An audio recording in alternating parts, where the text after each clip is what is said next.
J'étais à Turin, dit Walter. À Turin par hasard quand j'appris que Nietzsche venait d'y devenir fou. Je ne l'avais pas vu, j'arrivais. Overbeck, prévenu, tomba, si j'ose dire, de balle chez moi. Il devait emmener le malheureux d'urgence et n'avait pas même d'argent pour les billets. Comme toujours.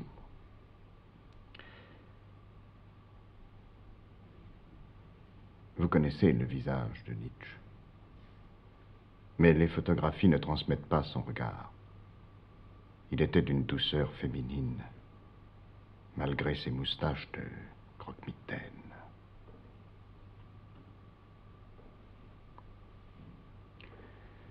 Ce regard n'existait plus. Quand Overbeck, bouleversé, avait crié « Friedrich !»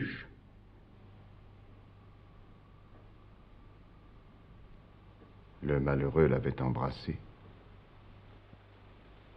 Et aussitôt après, demandé d'une voix distraite « Vous avez entendu parler de Friedrich Nietzsche ?»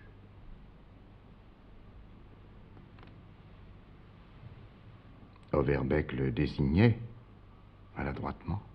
« Moi ? Non. Moi, je suis bête. »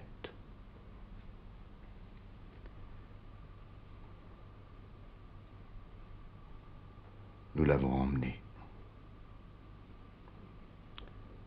Par bonheur, nous avions rencontré un ami d'Overbeck, un dentiste, qui avait l'habitude des fous. Je n'avais pas beaucoup d'argent disponible. Nous avons dû prendre des places de 3e classe.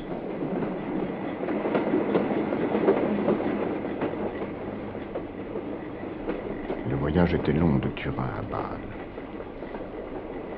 Le train était quasi plein de pauvres gens, d'ouvriers italiens. Les logeurs ne nous avaient pas laissé ignorer que Friedrich était sujet à des accès furieux. Enfin, nous avons trouvé 3 places. Je suis resté debout dans le couloir. Overbeck s'est assis à la gauche de Friedrich, Michel le dentiste à sa droite. À côté, il y avait une paysanne. Elle ressemblait à Overbeck. Le même visage de grand-mère. De son panier, une poule sortait sans cesse la tête. La femme la renfonçait. C'était à s'emporter. Je dis à s'emporter. Que devait-ce être pour un malade?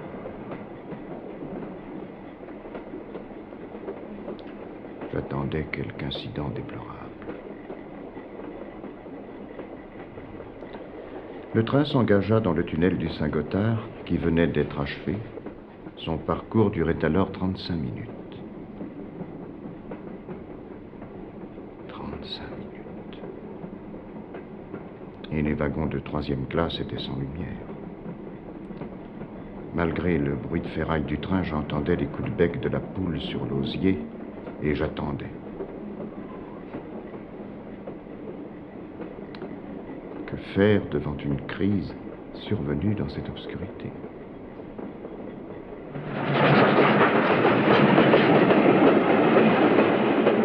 Et tout à coup, vous n'ignorez pas que nombre de textes de Friedrich étaient encore inédits, une voix commença de s'élever dans le noir, au-dessus du tintamarre des essieux. Friedrich chantait, avec une articulation normale, lui qui, dans la conversation, bredouillait. Il chantait un poème inconnu de nous, et c'était son dernier poème, Venise.